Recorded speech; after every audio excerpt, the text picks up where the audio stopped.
దైవ మర్మములు. సహోదరులు భక్త సింగ్ గారి అనుభవంలో దేవుడు తనకు బయలుపరిచిన మర్మములను అనుదినము పంచుకొనుట. బేతనియ యొక్క మర్మములు. మార్చి 1 రోజు ఆయన సాయంకాలమైనందున 12 మందితో కూడా బేతనియకు వెళ్ళెను. మార్కు 11:11. యేసుక్రీస్తు ప్రభువు బేతనియకు 8 పర్యాయములు దర్శించినట్లు సువార్తల్లో వ్రాయబడెను. ఒక్క రాత్రి అయినను యెరూషలేములో ఆయన గడిపినట్లు లేఖనంలో వ్రాయబడలేదు.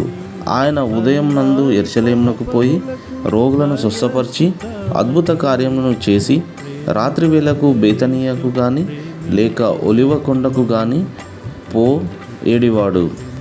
ఒలివ కొండ బేతనియకు పక్కన ఉన్నది.